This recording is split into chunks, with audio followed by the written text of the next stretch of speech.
Hello दोस्तों, एक बार फिर स्वागत है आपका हमारे चैनल पर। मेरा नाम है वरुण और हम बात कर रहे हैं हिंदी की। तो हिंदी में हमने अभी काल विभाजन कर लिया था हिंदी साहित्य का, कि अलग अलग कैसे क्या काल को बड़े बड़े विद्वानों ने क्या मत है, किस प्रकार से काल का विभाजन किया।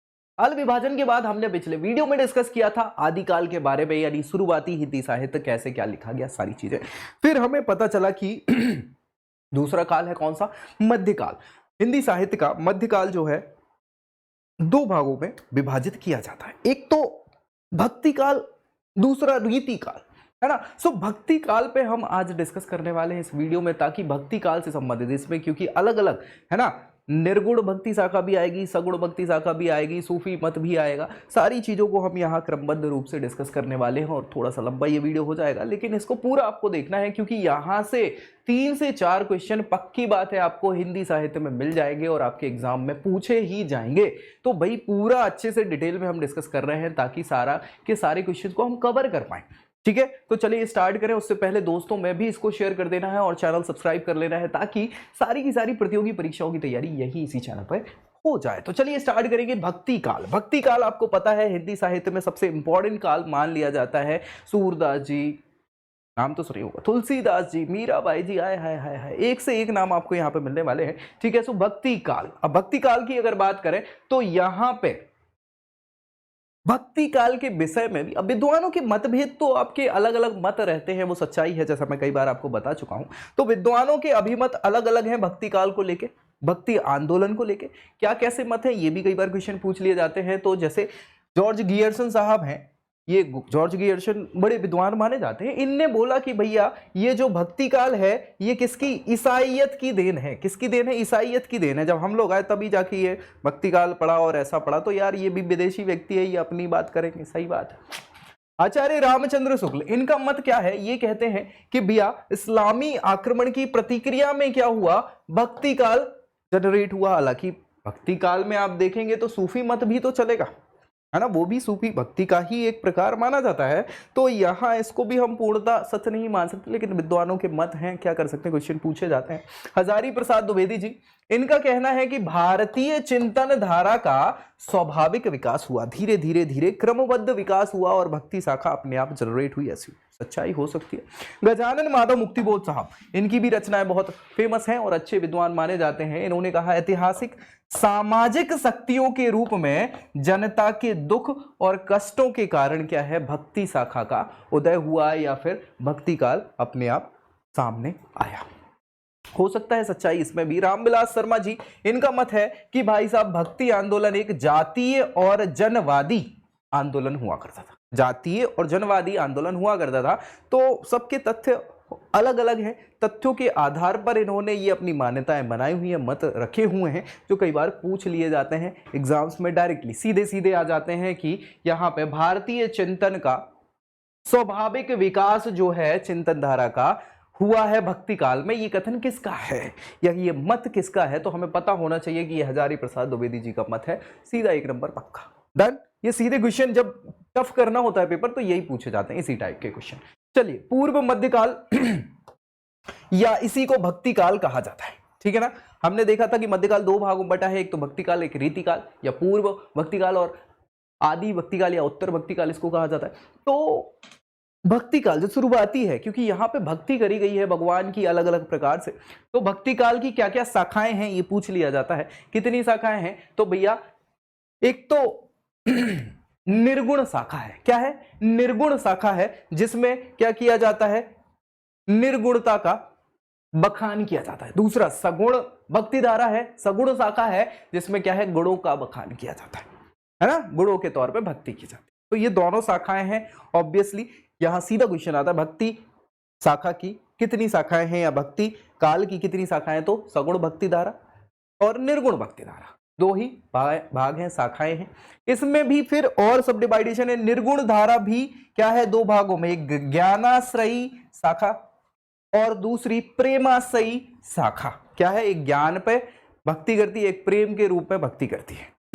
तो ज्ञानाश्रयी शाखा और प्रेमाश्रयी शाखा, ये 2 शाखाएं जो हैं वो किसकी, निर्गुण भक्ति धारा की आगे विस्तार है, या फिर इनको बांटा जा सकता है 2 भागों में। ज्ञानाश्रयी शाखा में संत काव्य धारा और कबीर धारा, कबीर साहब के दोहे सुने होंगे ना आपने, जी हाँ, वो इसी समय के हैं। ज्ञानाश्रयी शाखा है, ये ज्ञान देते थे, यानी कि कैसे क्या होना चाहिए, सच्चा क्या है, बुरा क्या है, अच्छा क्या है, ये सारी चीजें बताते थे। उस समय की जो लोक परंपराएं हैं, जो सामाजिक रीति रिवाज है, रूढ़ियां हैं, उन पे प्रहार करने का प्रयास किया गया है ना। तो ये आपका ज्ञानाश्रयी शाखा है। संत काव्य धारा, कबीर धारा, ठीक है, दो भागों में इसको बांटा गया है। प्रेमाश्रयी शाखा में सूफी काव्य धारा आ जाती है। कौन सी? प्रेमाश्रयी में सूफी काव्य धारा। और मलिक मोहम्मद जायसी का नाम सुने होगा, तो जायसी इत्यादि ये यहाँ पे शाखा में लोग बग रहे हैं, कवि रहे हैं एक से एक, जिन्होंने यहाँ पे रचनाएं करी हुई।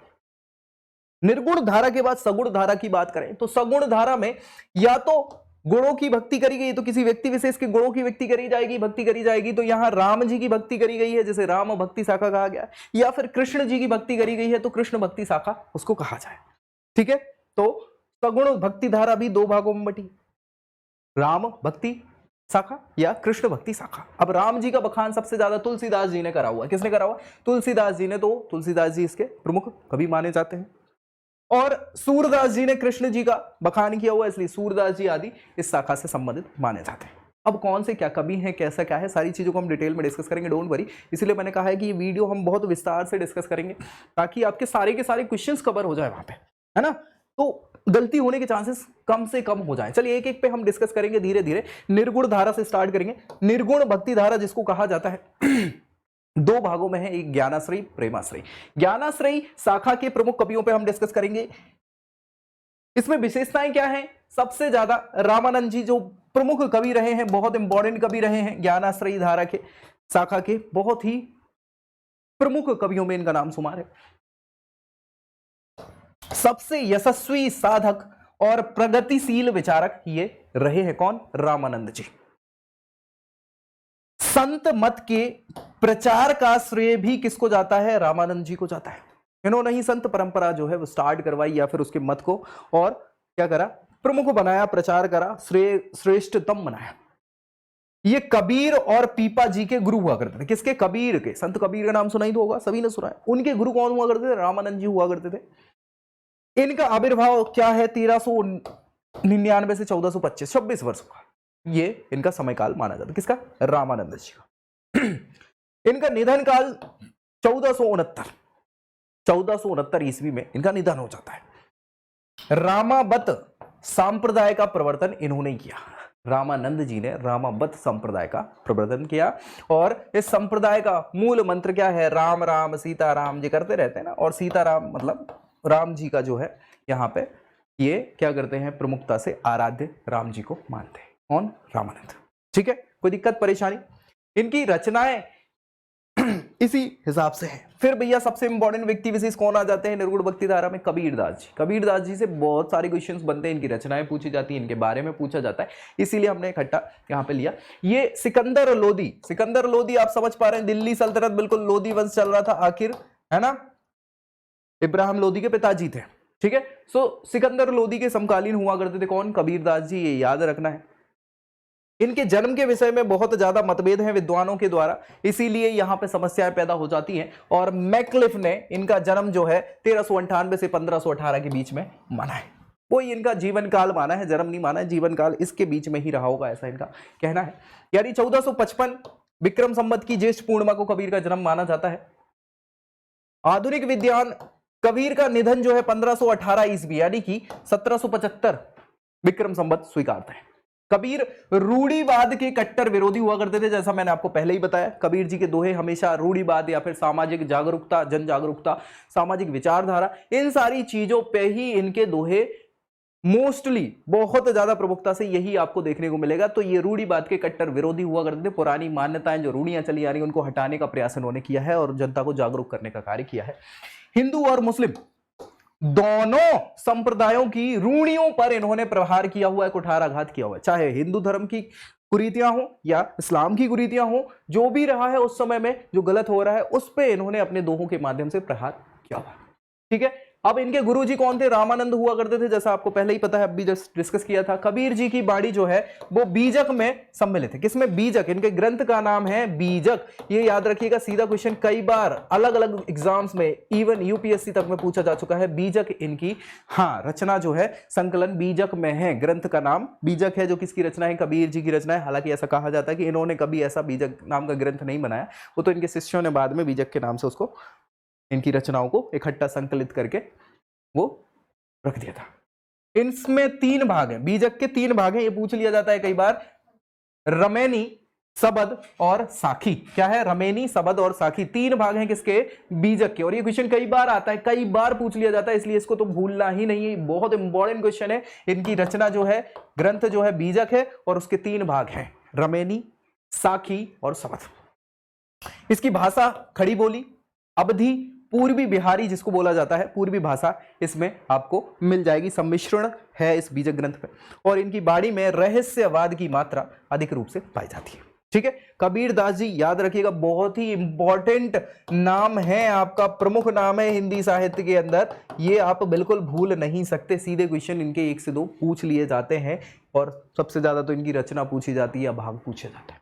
फिर इसके बाद आएंगे धर्मदास जी। ये रचनाकार है, 1475 से 1600 ईस्वी के आसपास का इनका जन्म माना जाता है, मतलब इनका समय काल माना जाता है। ऑब्वियस सी बात है, कबीर संप्रदाय के उत्तराधिकारी ये माने जाते हैं। वैश्य जाति के थे और बधोगढ़ में ये रहते थे। धर्मदास बंधों के बासी इनको कहा गया है। क्या क्या है? धर्मदास बंधों के बासी, बंधोगढ़ है वहां के बासी थे, इसलिए बंधोबासी।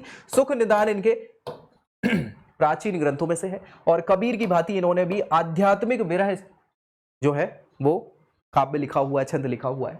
इसकी भाषा पूर्वी भाषा जो है, पूर्वी भाषा मतलब बिहारी भोजपुरी वाली भाषा जो है, इसका इनको मैथिली, मगही वगैरह, इसका असर ज्यादा पड़ा हुआ है इनके साहित्य में, ये याद रखना है। फिर रविदास जी का नाम आपने सुना होगा, रविदास, रैदास, ये कई बार अभी भी सुनने को आपको मिलता है, संत रविदास जी, हाँ वही रैदास भी इनको कहा जाता है। तो ये भी रामानंद के शिष्य हुआ करते थे और इनकी पत्नी का नाम लोना हुआ करता था। क्या? लोना नाम हुआ करता था। मीराबाई जी आपने नाम सुना होगा, ये बहुत ही प्रसिद्ध कवित्री रही हैं। इनके गुरु हुआ करते थे कौन? रैदास जी। ठीक है, तो ये सीधा क्वेश्चन कई बार पूछ लिया जाता है कि मीराबाई जी के गुरु कौन थे? तो रैदास जी हुआ करते थे, रविदास इनको कहा जाता है। और इनके फुटकर फुटकर पद जो है वो गुरु ग्रंथ साहिब में संकलित हैं। यानी कि जो गुरु नानक देव जी थे, उन्होंने बहुत सारे उस समय के जो विचारक रहे हैं, उस समय के, उन सबके कथनों को, उनके दोहों को, इन सबको संकलित करके गुरु ग्रंथ साहिब की रचना की है। तो कुछ कुछ फुटकर फुटकर रैदास जी या रविदास जी के जो दोहे हैं, उनका संकलन आपको गुरु ग्रंथ साहिब में मिल जाएगा। नेक्स्ट हम बात करेंगे गुरु नानक जी की, जिन पे हम अभी डिस्कस कर रहे थे। 1521 से 1596 के आसपास की बात इनके समय की। पंजाब के ननकाना साहब में, तलवंडी जगह का नाम है, वहां इनका जन्म हुआ था। और सिख संप्रदाय की ये प्रवर्तक माने जाते हैं कौन? गुरु नानक देव जी। राम के उपासक हुआ करते थे, एकेश्वरवाद को प्रधानता देते थे। और इनकी वाणी में जो भी इन्होंने कहा है उसको गुरु ग्रंथ साहिब में क्या किया गया है? संग्रहित किया गया है। और ये पवित्र ग्रंथ माना जाता है किसका? सिख धर्म का। ठीक है, इनके साहित्य में शांत रस की प्रधानता, किसकी? शांति की बात करिए, लड़ाई झगड़े कुछ नहीं करने का। ठीक है, ब्रज भाषा, खड़ी बोली और पंजाबी, ये सभी सम्मिश्रण इनके दोहों में या फिर बात करें इनकी रचना में मिल जाता है। फिर दादू दयाल का नाम सुना होगा। दादू दयाल तो कम ही लोग जानते हैं, दादू के नाम से बहुत ज्यादा विख्यात हैं। तो दादू दयाल 1544 में अहमदाबाद में इनका जन्म होता है। 1556 में अकबर के निमंत्रण पर ये फतेहपुर सीकरी चले जाते हैं। और 1603 में इनकी मृत्यु जो है जयपुर के पास नरोना में हो जाती है। इनकी वाणी का संग्रह हरडे वाणी और अंगवधु, क्या भैया? हरडे वाणी और अंगवधु के नाम से इनके जो दोहे हैं, संग्रह है, वो छपे हुए हैं। इनकी वाणी में ओज गुण, गंभीर गुण, ये दोनों आपको मिल जाते हैं। फिर बात करते हैं सुंदरदास जी की। सुंदरदास जी जो हैं दादू के शिष्य हुआ करते थे और इन्होंने छोटे बड़े 42 ग्रंथों की रचना करी हुई है। सुंदर विलास, ज्ञान समुद्र, ये इनकी प्रसिद्ध रचनाएं हैं। और इसमें तत्ववाद का प्रमुख गुण मिलता है, या बेसिकली बोल दें तो विषय जो है वो तत्ववाद का मिलता है। निर्गुण कवि इनको भी कहा जाता है सुंदरदास जी को। फिर मलुकदास जी आ जाएंगे। मलुकदास जी 1631 से 1739 के बीच में इनका समयकाल माना जाता है। इलाहाबाद के कड़ा में, कड़ा मानिकपुर, जहां पे भैया आपने नाम सुना होगा खिलजी, अलाउद्दीन खिलजी, उन्होंने अपने चाचा जी को जलालुद्दीन खिलजी को मार दिया था कड़ा मानिकपुर में, तो वही जगह है इलाहाबाद के पास, कड़ा पड़ता है गांव। वहां के निवासी थे और शुद्ध संस्कृत भाषा में इन्होंने सारी चीजें लिखी हुई है, शुद्ध हिंदी और संस्कृत का। इनकी रचनाएं ज्ञान बोध, रत्न खान, भक्त बच्छावली, भक्त विरुदावली, पुरुष विलास, 10 रत्न ग्रंथ, रामावतार, अल खवनी, लीला, ये सारे इनकी प्रमुख रचनाएं मानी जाती हैं। ठीक है, किसकी भैया? मलूकदास जी की। किसकी? मलूकदास जी। बहुत बढ़िया। चलिए अब बात कर लेते हैं कबीर जी की रचनाएं और उसमें जो छंद या भाषा प्रयोग हुए हैं वो। तो भैया इनकी जो रमैनी है, हमने बात करी कि इन तीनों को मिला के बीजक कहा गया है। क्या कहा गया है? बीजक ग्रंथ जो है वो किसका है? कबीरदास जी का है। इसमें 3 अलग अलग भाग हैं। रमैनी, रमैनी में जो छंद प्रयोग किए गए हैं वो चौपाई और दोहों का प्रयोग किया गया है। इसमें ब्रज भाषा और पूर्वी बोली क्या है? इस्तेमाल की गई है, रामायण। ठीक है। सबद, सबद जो है वो गेय पद है, यानी गाने वाले पद हैं, जिसमें ब्रज भाषा और पूर्वी बोली का क्या किया गया है? हाँ, शब्द इसको बोला जाता है। साखी, ये दोहे हैं सारे के सारे, इसमें राजस्थानी, पंजाबी और खड़ी बोली का मिश्रण मिलेगा जो कि साक्षी कहलाते हैं। ठीक है, हाँ जी। तो ये सीधे सीधे क्वेश्चन पूछे जाते हैं। कबीरदास जी की भाषा कैसी थी, इसके संबंध में अलग अलग विद्वानों के मत हैं। जैसे रामचंद्र शुक्ल जी कहते हैं कि ये सधुक्कड़ी बोली का प्रयोग करते थे, या भाषा जो इनकी थी सधुक्कड़ी बोली हुआ करती थी, भाषा हुआ करती थी साधुओं वाली। श्याम सुंदर दास जी पंचमेल खिचड़ी इसको कहते हैं। पंचमेल खिचड़ी मतलब 4-5 प्रकार की भाषाओं की खिचड़ी बना दी, है ना। हाँ, हजारी प्रसाद द्विवेदी जी कहते हैं कि ये भाषा के डिटेक्टर हुआ करते थे, भाषा डिटेक्टर, है ना। जैसे लाई डिटेक्टर होता है वैसे भाषा डिटेक्टर है कि अलग अलग प्रकार की भाषाओं को इनको ज्ञान था। सच्चाई ये है तो सबका प्रयोग इन्होंने किया हुआ है। तो भाषा के डिटेक्टर हजारी प्रसाद द्विवेदी जी इनको कहते हैं। अब बात करें प्रेमाश्रयी शाखा की। किसकी बात करेंगे? प्रेमाश्रयी शाखा, जिसमें सूफी शाखा भी है। इसके अलावा सूफी काव्य धारा के नाम से भी इसको जाना जाता है। तो भाई साहब, सूफी शब्द जो है ये अलग अलग मत है कि कहां से आया। कुछ लोग कहते हैं कि यह यूनानी शब्द है। क्या शब्द है? यूनानी शब्द है, जिसका मूल शब्द सफ था, जिसका अर्थ पंक्ति होता है। कुछ लोग कहते हैं नहीं, सूफ इसका मूल शब्द था, जिसका मतलब ऊन होता है। कुछ कहते हैं सूफा इसका मूल शब्द था, जिसका मतलब चबूतरा होता है। किसका कहना है? सफा इसका मूल शब्द है, जो पवित्र या निर्मल कहलाता है। और कुछ सेफिया या सोफिया के नाम से, जिसको विद्या कहा जाता है, ये मूल शब्द है, जिससे ये सूफी मत निकल के आया। अब इसके प्रमुख कवियों की बात करें भैया, तो कुतुबन का नाम सब सर्व प्रमुख लिया जाता है सूफी काव्य धारा में। कुतुबन का, जी हाँ, ये 1550 के लगभग शेर शाह के पिता हुसैन शाह के दरबारी हुआ करते थे। शेर शाह के पिता हुसैन शाह के दरबारी चिश्ती वंश के शेख बुरहान साहब जो हैं, बुरहानुद्दीन, इनके शिष्य हुआ करते थे। कौन? कुतुबन। जी हाँ, प्रमुख शिष्यों में से एक हुआ करते थे। प्रेमाख्यान मृगावती इनका नाम है, इनके ग्रंथ का मृगावती। इसकी रचना 1503 ईस्वी में इन्होंने करी हुई है। इसके अलावा दोहा, चौपाई, छंदों का प्रयोग और अवधी भाषा का प्रयोग इस मृगावती में इन्होंने किया हुआ है। फिर भैया मंझन का नाम आता है दूसरे। आगे हम बात करें तो मंझन साहब 1545 में मधुमालती इन्होंने रचना के रूप में की हुई है। इसमें सामान्य हिंदी प्रेम आख्यानों में नायक नायिकाओं का, भाई बिल्कुल प्रेमाश्रय में आप बात करें तो यही सारी, तो नायक को बहुपत्नीवादी दिखाया गया है कि इसमें उनकी बहुत सारी पत्नियां रहती हैं। प्रेमाख्यान अपवाद जो है वो माना जाता है। चलिए, मलिक मोहम्मद जायसी साहब, भैया ये बहुत इंपॉर्टेंट पर्सनालिटी हो जाते हैं। कुछ समय पहले तक तो इन पे मतलब बहुत सारी बहस भी चल रही थी, क्यों इन्होंने पद्मावत की रचना करी हुई है। पद्मावत में वही अभी मैंने बताया ना, खिलजी की बात चलती है। जी हाँ, तो वही ग्रंथ जो है वो इन्होंने लिखा हुआ है, मलिक मोहम्मद जायसी ने। हालांकि ये बाद में आए और वो खिलजी तो पहले 200-250 साल पहले निकल चुके थे, है ना। हाँ, तो वही चीज है। जायसी प्रेम मार्गी कवियों के प्रतिनिधि माने जाते हैं। पद्मावत 1540 में इन्होंने वो ग्रंथ लिखा हुआ है। कई बार क्वेश्चन पूछा जाता है कि पद्मावत के रचनाकार कौन है? मलिक मोहम्मद जायसी।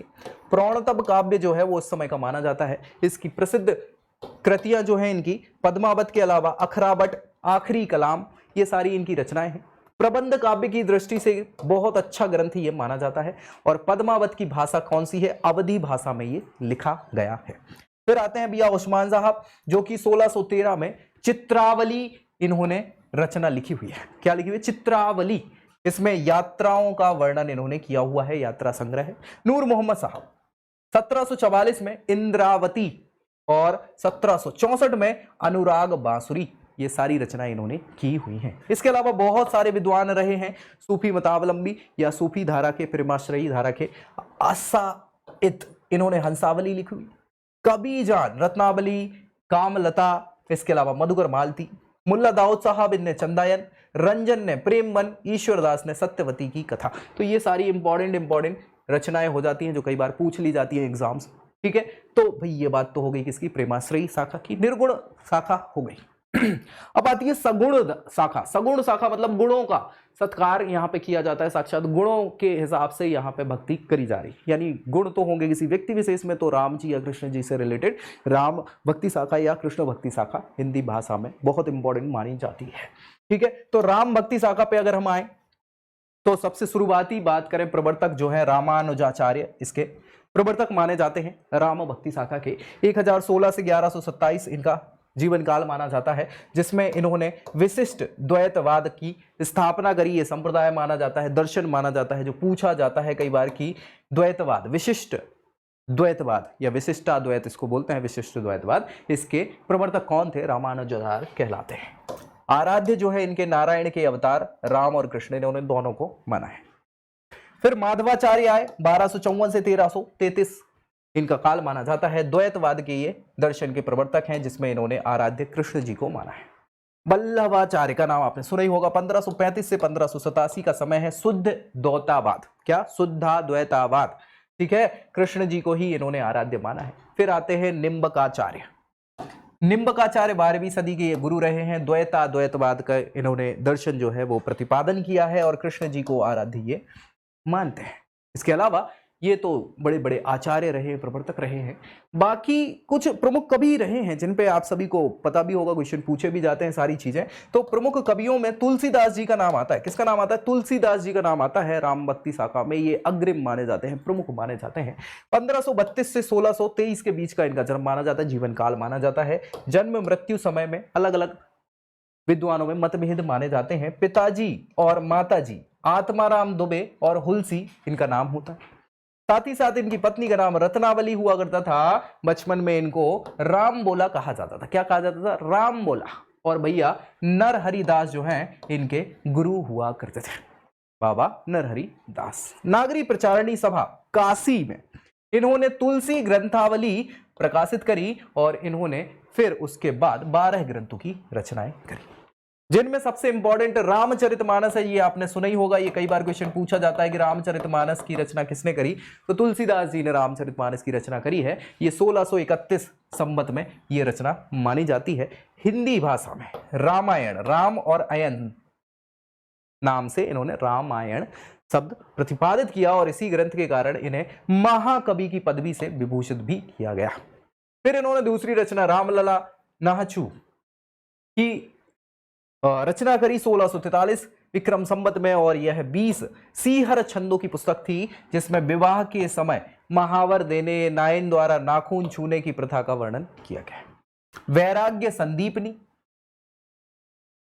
संदीपनी में 62 छंद हैं। फिर बरवई रामायण, इसमें भैया इन्होंने अवधी भाषा में ये लिखी हुई 7 खंड में 69 बरवे छंदों में इसका वर्णन मिलता है। फिर भैया पार्वती मंगल, जानकी मंगल, ये क्वेश्चन पूछे जाते हैं कि पार्वती मंगल और जानकी मंगल किसकी रचनाएं हैं, ये आपको याद रखना है। फिर गीतावली, दोहावली भी पूछी जाती है, ये किसकी रचनाएं हैं। कवितावली भी पूछी जाती है, ठीक है। विनय पत्रिका भी पूछी जाती है। सभी रचनाएं किसकी है? ये तुलसीदास जी की हैं, जो कि हाँ राम भक्ति शाखा के अग्रिम कौन है, विद्वान माने जाते हैं या कवि माने जाते हैं, याद रखिएगा। और ये सीधे सीधे क्वेश्चन यहाँ पे बनते हैं। फिर भैया अलग अलग विद्वानों ने तुलसीदास जी के महत्व पे अलग अलग मत दिए हुए हैं। जैसे अगर बात करें तो नाभादास जी एक विद्वान हैं, इनका कहना है कि ये कली काल का वाल्मीकि हैं। कौन? Tulsidas ji. Gierson, George Gierson का कहना है बुद्ध देव के बाद सबसे बड़े नायक कौन है? तुलसीदास जी। रामचंद्र शुक्ल कहते हैं तुलसीदास जी उत्तरी भारत की समग्र जनता के हृदय मंदिरों में पूर्ण प्रतिष्ठा के साथ बैठे हुए हैं। स्मिथ साहब का कहना है मुगल काल का सबसे महान व्यक्ति। हजारी प्रसाद द्विवेदी भारतवर्ष का लोकनायक, हाँ इनने कहा है कि वही हो सकता है जो अपार धैर्य के साथ कार्य करे, समन्वय मिला के रखे। रामविलास शर्मा जी कहते हैं ये जातीय कवि है। अमृतलाल नागर मानस का हंस इन्हें उपाधि देते हैं। फिर बात करें तुलसीदास जी को बहुत सारी उपाधियां भी प्राप्त हुई हैं। अलग अलग विद्वानों ने इनको बहुत सारी उपाधियां दी हुई हैं। क्या क्या उपाधि हैं ये कई बार पूछ ली जाती हैं, जिसमें डॉक्टर उदय भानु सिंह ये जो उपाधि देते हैं वो उत्प्रेक्षाओं का बादशाह तुलसीदास जी को कहते हैं। क्या कहते हैं? उत्प्रेक्षाओं का बादशाह। लाला भगवान दीन साहब जो हैं ये रूपकों को बादशाह कहते हैं, और आचार्य रामचंद्र शुक्ल, ये इंपॉर्टेंट हो जाता है, ये पूछ लिया जाता है, अनुप्रास का बादशाह तुलसीदास जी को उपाधि देते हैं। तो ये इंपॉर्टेंट हो जाता है तुलसीदास जी के लिए। फिर अन्य कवियों में बात करें राम भक्ति शाखा के, तो स्वामी अग्रदास 1662 के लगभग का इनका समय माना जाता है। इन्होंने हितोपदेश, उपखाड़ा, बांध जी, ध्यान मंजरी, कुंडली, रामाश्रयाम, ये सारी रचनाएं करी हुई है। नाभादास साहब 1657 में हुए हैं। भक्तिमाल, अश्याम जो है इनकी रचनाएं हैं। प्रियादास, नाभादास पर इन्होंने टीका लिखा हुआ है। फिर केशव दास आते हैं, ये कई बार पूछा जाता है क्वेश्चन, इसलिए इनको इंपॉर्टेंट है, याद रखना है। केशव दास 1555 और 1617 इनका समय है। 1555 में जन्म, 1617 में मृत्यु। कवि प्रिया, रसिक प्रिया पूछी जाती है, रामचंद्रिका पूछी जाती है, विज्ञान गीता पूछी जाती है, जहांगीर जस चंद्रिका, ये सारी की सारी इनकी रचनाएं कई बार पूछ ली जाती कि ये इसके रचनाकार कौन है। कौन कौन सी? रसिक प्रिया, रामचंद्रिका, विज्ञान गीता, जहांगीर जस चंद्रिका किसने लिखी हुई है? तो ये केशव दास ने लिखी हुई है। बहुत इंपॉर्टेंट कवि माने जाते हैं भक्तिकालीन शाखा के। ठीक है, फिर सेनापति आ जाते हैं। 1589 ईस्वी का समय है इनका। रत्नाकर, इन्होंने कवित्त रत्नाकर रचना करी हुई है। इसके बाद बात करें कृष्ण भक्ति शाखा के कवियों की, तो वल्लभाचार्य, राम भक्ति शाखा तो हो गई, कृष्ण भक्ति शाखा है ना। वल्लभाचार्य, इन्हें गोस्वामी विट्ठल दास, कुंभन दास, परमानंद दास, कृष्णदास और गोविंद स्वामी नंददास, चीत स्वामी चतुर्भुज दास, और आखिरी और इंपॉर्टेंट सूरदास जी। सबसे इंपॉर्टेंट है कृष्ण भक्ति शाखा में जो कवि है, कौन? सूरदास जी। तो सूरदास जी की बात करेंगे अपन। सूरदास जी का जन्म रामचंद्र शुक्ल ने 1540 विक्रम संवत के आसपास और मृत्यु 1620 के आसपास मानी।